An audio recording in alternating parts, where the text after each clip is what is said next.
Pharmacist info کے معزز دوستو السلام علیکم، میں ہوں حافظ محمد منیر۔ دوستو آج کی اس ویڈیو میں ہم قدیم مصری ادویات کے بارے میں جانیں گے اور دیکھیں گے کہ کیسے پرانے لوگ کسی بھی بیماری کے خلاف کیا ضروری اقدامات کرتے تھے۔ آگے بڑھنے سے پہلے چینل پر نئے آنے والے دوستوں سے گزارش ہے کہ وہ چینل کو سبسکرائب کریں، ساتھ میں موجود بیل آئیکن کو پریس کر دیں تاکہ تمام ضروری معلومات آپ کو بر وقت ملتی رہیں۔ چلیے آج کی ویڈیو کا باقاعدہ آغاز کرتے ہیں۔ دوستو قدیم مصری دواخانہ سے اتنے ہی واقف تھے جتنا کہ وہ دوائی سے تھے۔ انہوں نے صحت اور بیماری کو اچھائی اور برائی کے درمیان ایک نہ ختم ہونے والی لڑائی کے طور پر تصور کیا۔ ہسٹری ریکارڈ کے مطابق طبی اور دوا سازی کے پیشے سے وابستہ قدیم مصری دواؤں کی تیاری یا انتظام کے دوران بعض ترانے پڑتے تھے۔ قدیم مصری بھی پودوں اور جڑی بوٹیوں جیسے زیرہ، سونف، کاروائے، ارنڈی، مسبر، زعفران، گوند، انار کے نباتاتی معدنی مادوں اور السی کے تیل سے منشیات کی تیاری سے واقف تھے۔ دیگر ادویات معدنی مادوں جیسے تانبے کی نمکیات، سادہ نمک اور سیسا سے بنی تھی۔ اس سلسلے میں انڈے،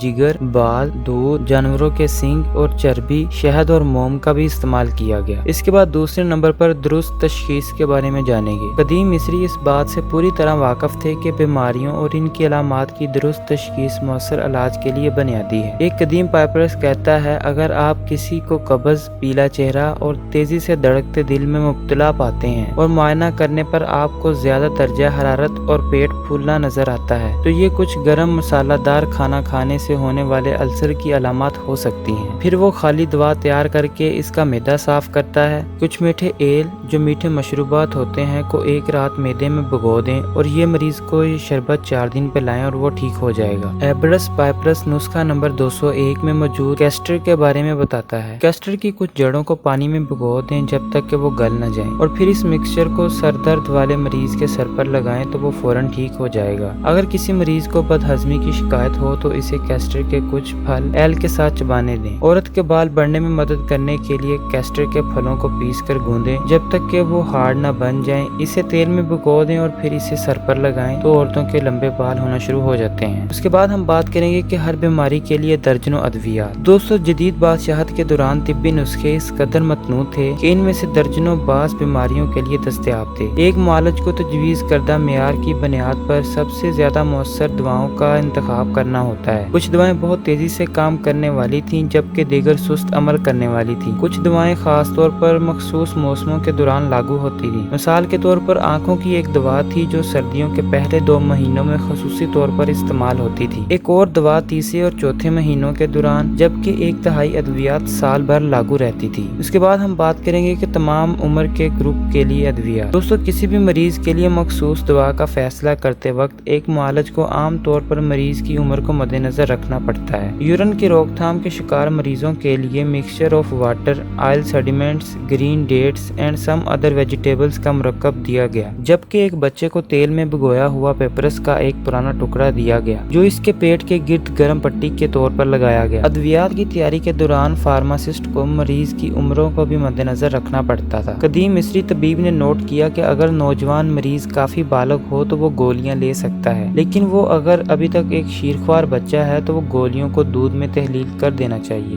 ایک دوا تیار کرنے کے بعد ایک فارماسسٹ کو اس کی کوالٹی کی جانچ کرنا پڑتی تھی۔ اکثر اوقات وہ طبی نسخے کے حاشیے پر کچھ تشریحات لکھ دیتے تھے جیسے یہ اچھا ہے، میں نے دیکھا ہے اور اکثر بنایا ہے، اور دیکھو یہ ایک حقیقی دوا ہے جو اونفری ٹیمپل کے نسخوں کی جانچ کے نتیجے میں بنائی گئی ہے۔ کچھ دواؤں نے اپنی شہرت اس حقیقت سے حاصل کی کہ اس نے اس وقت کے ایک مشہور شخصیت کو ٹھیک کیا۔ مثال کے طور پر ایک مخصوص آنکھ کا مرہم قدیم مصریوں میں بہت مقبول تھا جو صرف اس وجہ سے مشہور ہو گیا کہ اس نے ایک بادشاہ کو ٹھیک کیا تھا۔ آگے ہم بات کریں گے خدائی ادویات۔ دوستو کچھ دوائیں خاص طور پر تمام بیماریوں کے لیے ایک عالمگیر علاج کے طور پر مشہور تھیں کیونکہ ان کے بارے میں خیال کیا جاتا تھا کہ وہ دیوتاؤں کی طرف سے بنائی گئی ہیں۔ ان میں سے ان کا ماننا تھا کہ سورج کے دیوتا را جو اپنے بڑھاپے میں کئی بیماریوں میں مبتلا تھے تمام آدمیوں کو ٹھیک کرنے کے لیے دوائیں بنائیں۔ حقیقت یہ ہے کہ قدیم مصری پادریوں اور ڈاکٹروں نے اصل میں وہ دوائیں بنائی تھی۔ ان میں سے ایک نسخہ جو ایک شہد، موم اور 14 نباتاتی مادوں کے مجموعے پر مشتمل تھا جو کہ برابر مقدار میں ملایا گیا تھا۔ اس مرکب سے ایک چپکنے والا پلاسٹر بنایا گیا جو تمام جسمانی امراض کو ٹھیک کرتا تھا۔ تاہم ان ادویات کی تاثیر کو تسلیم کرتے ہوئے ان دیوتاؤں کے اعزاز میں مصری معالجین نے انہیں دیوتاؤں سے منسوب کیا۔ طبی نسخے اعلیٰ مہارت اور دانش مندی کے ساتھ لکھے جاتے تھے۔ ایک نسخہ عام طور پر دوائی کی تفصیل سے شروع ہوتا ہے، مثلا زخموں سے خون نکلنے کی دوا۔ اس کے بعد اس کی تیاری کو لکھا جاتا ہے، اس کا استعمال لکھا جاتا ہے اور اس کے علاوہ استعمال ہونے والے اجزاء اور اقدامات بھی لکھے جاتے ہیں۔ ایک قدیم مصری طبیب نے دوا تجویز کرتے وقت اسے مختلف شکلوں میں مریض کے جسم میں داخل کرنے کی کوشش کی تھی، جیسے گولیاں، مرہم یا سانس کے ذریعے۔ آگے ہم بات کریں گے گھریلو ادویات یعنی کیڑے مارنے والی ادویات۔ دوستو یہ بات